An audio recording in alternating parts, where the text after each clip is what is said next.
What if I told you that one of the world's loudest beverage brands doesn't sell soda, beer, or even energy drinks, but plain water? Just water in a tall black can with a skull on it. Sounds ridiculous, right? But that ridiculous idea became Liquid Death, a brand that went from a garage concept in Los Angeles to a billion-dollar empire in just a few years.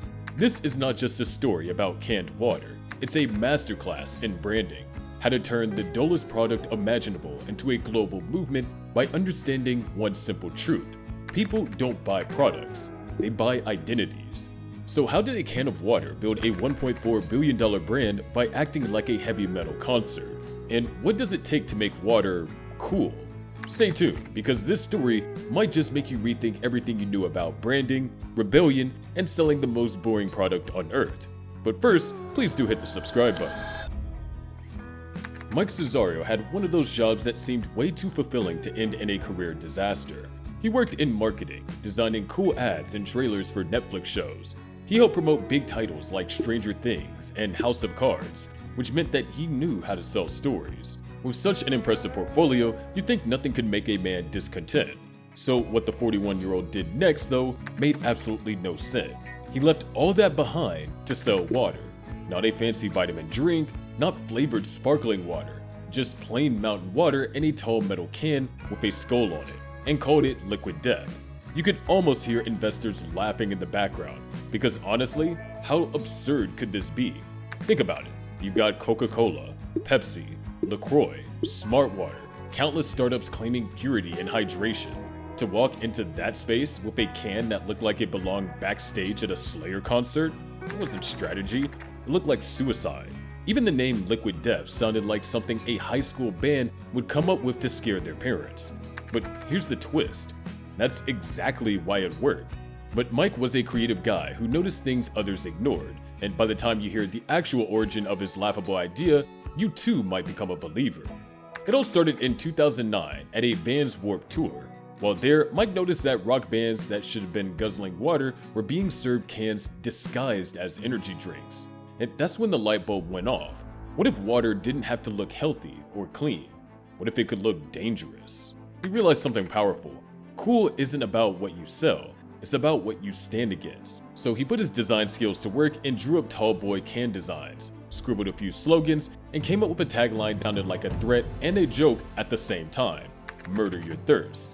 The tagline wasn't just funny, it was brand psychology in a sentence. It took something ordinary, hydration, and reframed it as a rebellious act. So together with two other guys, one of them a bartender, the other an artist, the three friends started out their little company. But before landing on the name we all know now, they tossed around a few others, including the wonderfully bad option, Southern Thunder. In July of 2017, Mike officially filed a trademark for Liquid Death with the US Patent and Trademark Office. And soon after, he made a test video to see if anyone would actually buy into the concept. That video went viral, racking up over 3 million views before a single can existed. Then, by early 2019, the team began selling through their website and quickly built a following. Within months, Liquid Death had amassed more than 100,000 Facebook likes, more than Aquafina had gained in its entire history. The product didn't promise health, it promised attitude. Most brands say, hydrate and feel zen. Liquid Death said, hydrate and raise hell. Against all logic, it worked. Early cans showed up in LA cafes and skate parks, and people started posting them like trophies. What began as a dumb idea from a bored designer started looking like real potential, and it was only going to get weirder from there.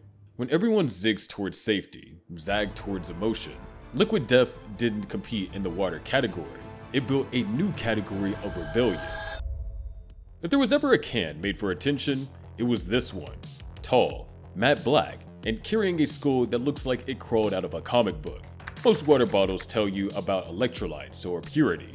This one tells you to murder your thirst. The back of the can reads more like a dare than a nutrition label. Even their copywriting was genius. Each line doubled as viral content. Short, punchy, screenshotable.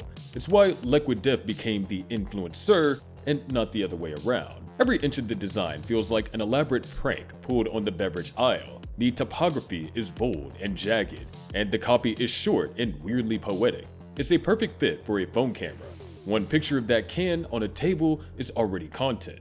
It's meme material that photographs itself, and in a world where every product screams for an influencer, this one became the influencer. The best part? It hides an environmental message amidst all that. Aluminum cans are easier to recycle than plastic bottles, and Liquid Death ran with it. They didn't talk about sustainability like a lecture.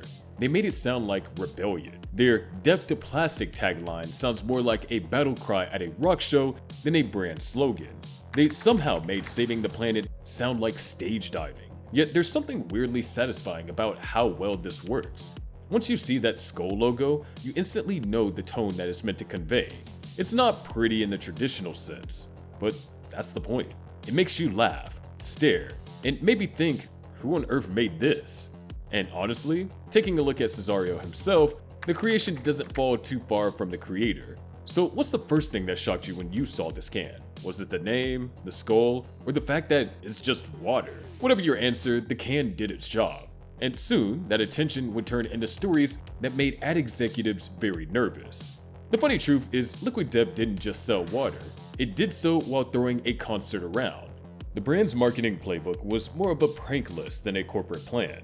They bought billboards that looked like death metal posters. They showed up at music festivals with full-blown merch booths instead of hydration stands. They teamed up with skaters, bands, and even made a death metal album entirely out of hate comments.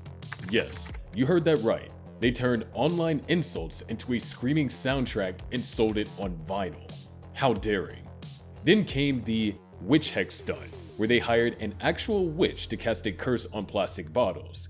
It was ridiculous and absolutely perfect for the internet. People did not share it necessarily because they loved water, it was just too bizarre not to post. In a world where attention is the new currency, weird beats perfect every time. When was the last time that a water brand made your Twitter break into laughter? Probably never. But that's where Liquid Death found its power, by using every absurd publicity stunt that you can ever think of. Every campaign looked like a dare, and that made it 10 times more shareable than any shiny TV commercial. These weren't ads. These were inside jokes the internet wanted in on. And guess what? It was way cheaper than a 30-second spot and 100 times more fun. Music festivals became the brand's second home. Through partnerships with Live Nation, Liquid Death became the official water brand at dozens of US venues where beer cans usually ruled. Only this time, people were carrying water and somehow looking cooler doing it. The craziest part? Right from the jump, Mike didn't just aim for stores. He targeted tattoo parlors and even barbershops in Los Angeles and Philadelphia. The product was less about taste and more about feeling, much like Coca-Cola's old OK Soda experiment. Liquid Death spoke to straight-edge fans and people who didn't need alcohol to feel wild. This is what every brand should study. Tribes build longevity. Followers build numbers. Liquid Death built a movement around identity, not hydration. And here's the genius behind it all. Liquid Death never tried to convince you it was better water. It convinced you it was your kind of water. That's the difference between marketing a feature and branding a feeling. The funny thing about the brand is that it started as a joke and then somehow became a billion-dollar one. After its launch in 2019, the company raised small seed rounds to keep the cans rolling. By 2020, investors began paying serious attention. A year later, things exploded. Funding rounds in 2021 and 2022 brought in tens of millions, pushing the brand's reported valuation past $700 million. That's a shockingly high price for something that's literally mountain water. Then came 2024, when Liquid Death's valuation hit an estimated $1.4 billion. Not bad for water that tastes exactly like, well, water. The money followed the hype. Retail sales climbed into the hundreds of millions by 2023.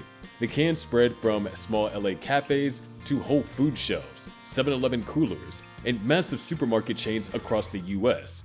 They even popped up internationally in the UK, Germany, and parts of Asia, and at events and music festivals where brand merch tables doubled as hydration booths. Wherever there was sweat and noise, there was Liquid Death. But every big number comes with a catch. The same investors who loved the noise would soon expect performance. Scaling a rebel brand into a global business isn't easy. It means more factories, more logistics, more rules, and a lot more critics waiting for the first crack to show. It's one thing to sell canned water to skaters in Los Angeles. It's another to stock it in every grocery aisle from New York to Berlin. That's where Liquid Death's punk dream met the reality of manufacturing. Suddenly, Mike Cessario's skull-covered cans weren't being printed in small indie batches. They were rolling off massive production lines. The company had to partner with co-packers, building canning facilities, and managing water sourcing both in the US and Europe. That meant juggling freshness, shipping costs, and environmental claims all at once. Logistics became the new mosh pit. Trucks, pallets, warehouse contracts, and endless spreadsheets replaced the garage startup vibe. Every move had to make sense and cents. Retailer margins, distributor fees, and self-placement costs. Keeping that edge while scaling was like trying to teach your teenage garage band to play a stadium tour. When your brand is built on chaos, growth demands discipline. But that discipline doesn't have to kill the soul. Liquid Death balanced both, tightening operations while keeping marketing unhinged. The brand moved from a boutique cult item to a mass-market staple without losing too much of its swagger. They tightened the supply chain, expanded their product range, and kept the merch flying. The same water that once showed up at underground concerts was now lined up neatly beside energy drinks at Walmart. Yet, as the skulls multiplied, so did the critics. The brand that built its fame on revolt now had to answer to order, and not everyone was cheering. Because when you grow this fast, people start asking questions, and not all of them are friendly.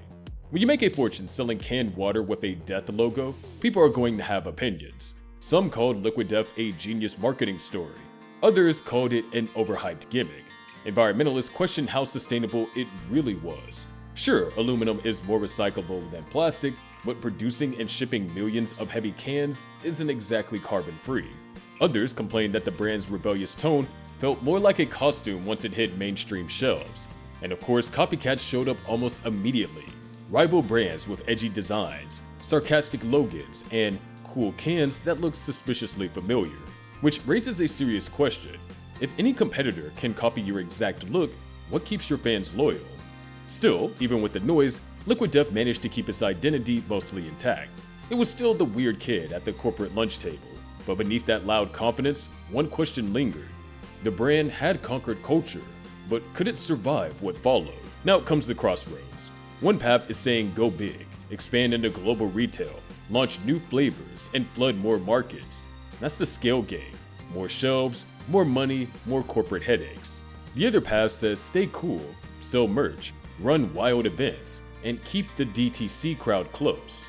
That's the cult route. It's smaller, but real.